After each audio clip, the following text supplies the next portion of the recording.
Good morning and welcome to Morning Movie News, where I asked you for viewer questions and you delivered. Yes, it continues to be overall a slow movie news month.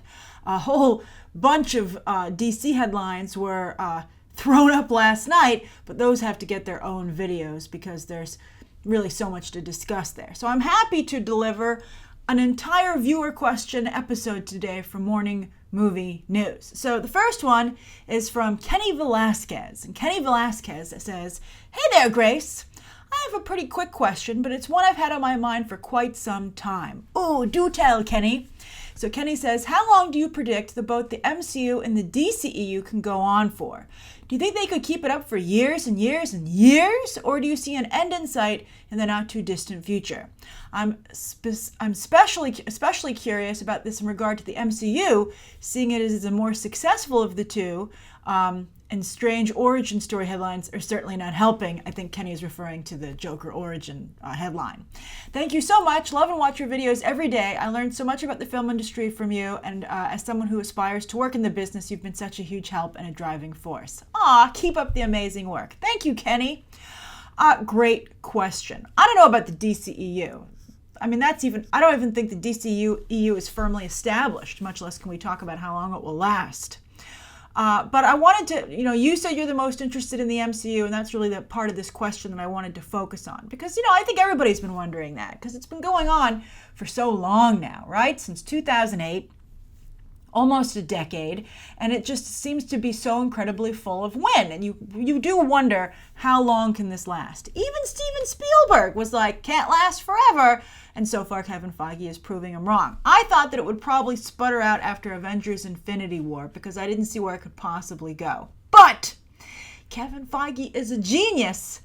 And I think that the Secret Invasion idea, which is at this point a guess on my part, but I think a highly educated guess based on the announcement that the Skrulls are going to show up in Captain Marvel, her first movie, which is going to take place in the 90s. And I see no reason to do that unless you're setting up Secret Invasion. And what will be everybody's favorite new game, Who's a Skrull? It's really a brilliant idea. I think that it injects so much energy into the MCU and just turns everything on its head. And I think it's a simple game. The DCEU is getting too complicated, but this is very easy. And that's, I think, one of the structure of the MCU is just so simple. That's why I think one of the reasons it's effective. And this is an effective twist, right?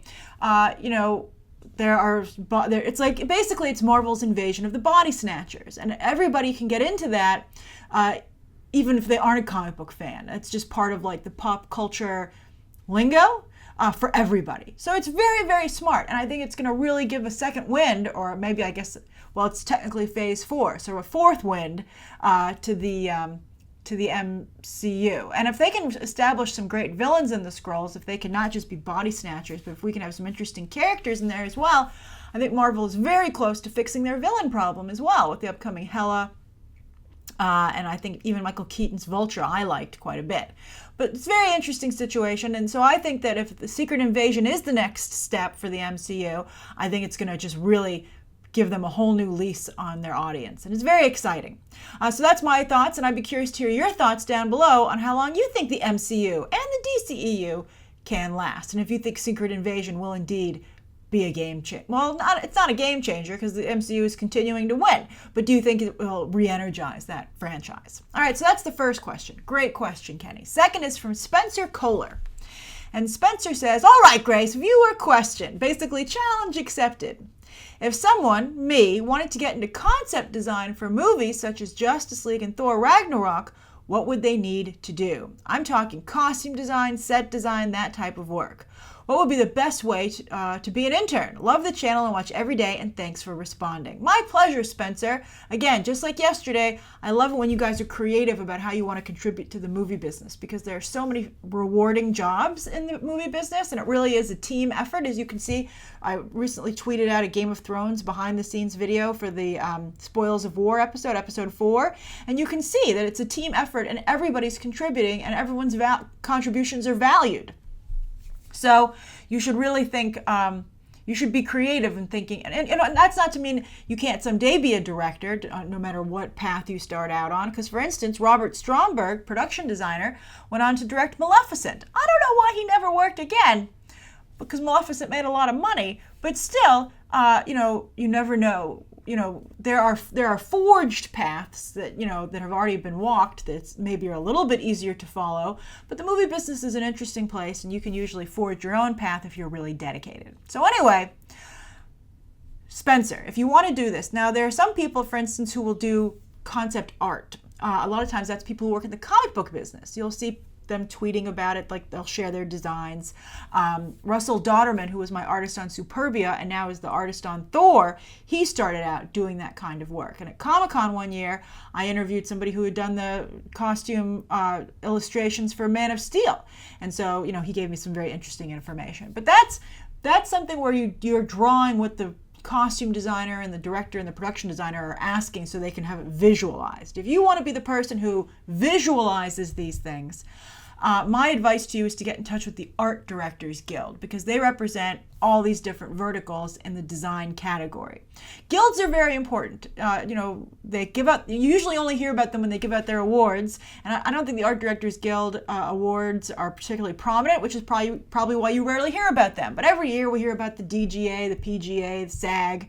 That's the Producers Guild and the Directors Guild, because a lot of times, because it's the same membership in the Academy, it can kind of signal how they're going to vote. Because in the Academy, you vote in your category, I think, except for Best Picture, where everybody votes. So anyway, guilds are important. They negotiate your minimum pay rate. That's why they're always threatening to go on strike. Guilds are in charge of that. And to be a member of a guild, you have to qualify. They have rules for, whether or not you're a professional who can be part of the guild. And then you pay dues, and then they represent you with the industry.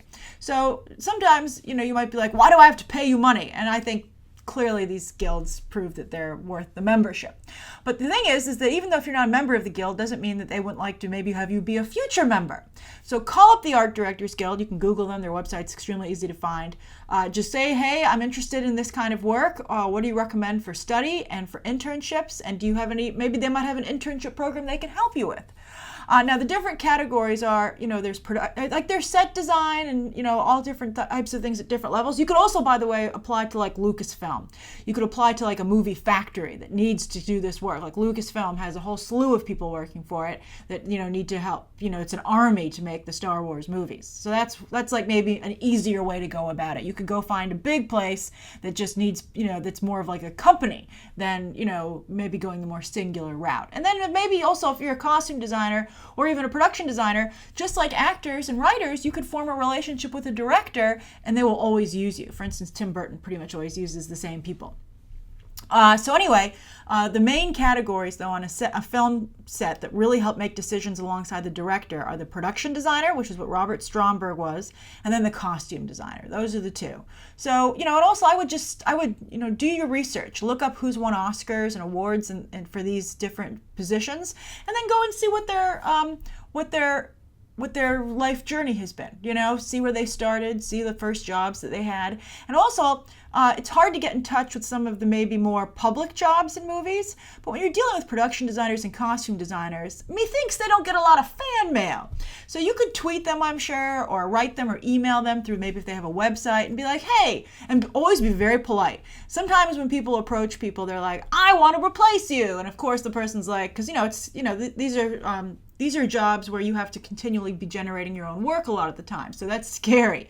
So you want to say, oh, I'm interested in being in this industry. I want to work for you. I want to be an intern. I want to be an assistant. What do you recommend? Or do you know anyone else who might be hiring? And always be very, very polite. And I think that'll be the best way for you to get a response. And also be really realistic in your expectations. Not like, I want to work on Justice League tomorrow or Justice League 2 tomorrow. You have to be like, I know it's a long journey. Could you please help me with the first step? I guarantee you are more likely to get an answer with that approach than the other one. All right, so anyway, that's the second story of the day, question of the day. Good luck, Spencer. I hope that is helpful. All right, so next is from Kasirish. And Kasirish says, hi, Grace. I'm wondering if you can answer a question for me. So many movies made in America this is an interesting one. So many movies made in America seem to be scheduled to open during national holidays. 'Tis true, like Thanksgiving, Independence Day, Halloween, and even spring break. That's the month of March. That's why March has become so big. Spring break is a moving target, but basically everybody's spring break from, well, actually it's interesting. A lot of schools, like lower schools, are June. No, it is March for everybody. Everybody, like all grades of school, like from grade school to college, is usually March. So that's why March has become such a big movie going month, if you're wondering. So let's go back to the question. All right, so however, many of these holidays are not celebrated outside the U.S., and so the same movies often do not enjoy the same positive opening weekend outside the U.S.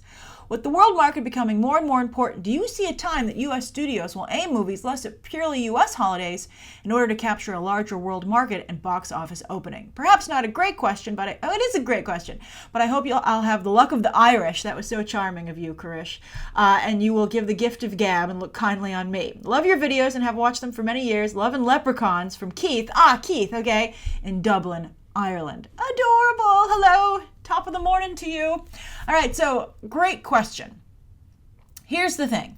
A long time ago, before the internets, movies were released to coincide with local holidays. That's why they would often release at very different times. However, because of the internets and that everybody is discussing these movies now globally, you can't make another country wait for a really long time to get the film. So they have to pretty much, that's why, especially with blockbusters, you see them opening day and date. Some smaller movies will open, at very different dates, the best, or they're most advantageous per country in terms of release. But when it comes to a movie that people are going to be talking about, Hollywood has no choice but to pretty much do a global day and date release at this point, with the exception of China, who is difficult with their scheduling and limited. So anyway, now that they have to open everybody, like movies across the globe at the same time, the markets that will drive when that happens are the two biggest, the US and China. And they're still leagues ahead of everybody else. Like for instance, China has, that's another reason why sometimes the Chinese release date won't coincide with the US, because they have very different holidays and very different viewing strategies. And maybe China's very insulated to some degree in terms of, because let's not get into the politics of it, but people in China aren't as plugged in for the most part. Some, of course, are very savvy, but for the most part, a large portion of moviegoers are just like on the Chinese news cycle. So that's a little advantageous to Hollywood, and why hopefully we just talked about Spider-Man this morning. Maybe that'll help Spider-Man when it gets released there, like months after it was released everywhere else. But piracy is also a problem in China. But anyway, since US and China are the biggest markets, unfortunately, that's why they get to decide when these movies open, because they're the most important. They generate the headlines. They generate the bulk of the box office. And I think that unfortunately, while there are a couple of other countries that are, bigger chunks than others, no one's able to come close to the US and China. Japan and the Asian Trinity to some degree, South Korea, Japan, and China can all be big, but they're not consistently big like the US and China. So they'll continue to drive it. However, because it's such a crowded schedule at this point and movies need room to breathe, that's creating a situation where movies open not necessarily around big U.S. holidays. For instance, this year, Kingsman: The Golden Circle is opening at the end of September. What a crazy release date. And then also Blade Runner is opening early October. So, and I think that's also maybe partially because of the global strategy, right? I mean, it's more about just finding a space than it is an ideal date in terms of holidays, etc. Just room to breathe. So I hope that answers your question, Keith. Great question, and thank you so much. All right, so the final viewer question comes from Sean Cotter. And Sean says, Grace, I have a fun viewer question for you. It is fun. All right, so since Stranger Things will be returning soon, why was Barb such a sensation? The character gained the hashtag Justice for Barb, a bunch of internet parodies, and even an Emmy nomination, all with just 5 minutes of screen time. Why do you think she made such an impact? Is there untapped potential in a character like her in entertainment? Did you get into Barb fever? And how should Stranger Things overcome viewer dissatisfaction over nobody caring about poor Barb Holland? I wouldn't say viewers were dissatisfied. It's a hilarious story. I don't think viewers were dissatisfied about nobody caring. I think they were just struck by what an odd and horrifying creative choice that was. So allow me to explain. All right, so Stranger Things is an incredibly well-made show. So they made one mistake, and that's how they decided to handle poor Barb Holland. So it stuck out like a sore thumb, and because the rest of the show is so high quality, I think that that's why audiences responded to the way they did. They were like, this is weird, there must be more to it or something. Or like they just wanted to, I think they wanted to finish the story. So I think that the reason they had what happened to Barb happen on Stranger Things is because they wanted there to be consequences. I mean, I think from a writing perspective, that's why that character was created and why what happened to her did. They're like, they needed a character to kill, and that was Barb. Barb existed so that there was a casualty, right? But then they didn't do anything with it, and it was just incredibly odd. And I think it played into something that a lot of people can relate to, because I think it's a fear that deep down everyone has, that if you were to go missing, especially, in the high school arena, if like something were to happen to you, or even if you just were not to show up or you'd be left behind, would anyone care? I just think it's a deep fear that everybody has. And so to see it happen to Barb, I think was like really terrifying. And I think that's what struck a nerve. And I think that the Stranger Things team, the Duffer Brothers and Sean Levy, were like, whoops, but it was like a mistake that people caught, but yet because people could relate to that fear, and it tied into something kind of like, internal for a lot of people, they lucked out. And so you'll notice they don't talk about it that much because they're like, it was a mistake. And so we're just very fortunate that it worked in our favor. And I don't think it was too big of a thing, because I think that while people related to what happened to Barbara or to Barb, you could see that actress, she had a small little role recurring on Riverdale, but nothing's really happened to her, because I think it wasn't Barb so much herself that really stood out. It wasn't like this great performance. But again, the idea that Barb could have something happen to her, she could be killed and disappeared, and no one noticed for like a while, and then no one really felt too bad about it. Again, I think it's the action that people were more interested in. All right, so great question, great fun question, Sean, and I'd be curious to how you guys feel about what happened to Barb on Stranger Things. Why do you think it struck such a nerve, and do you think it was just a mistake? I'd be curious to hear your thoughts down below on that as well. And all 4 viewer questions. So again, it's a slow time of the year. If you have a viewer question, now is the time in particular to ask it. Share them down below, and you can check out some more videos right now.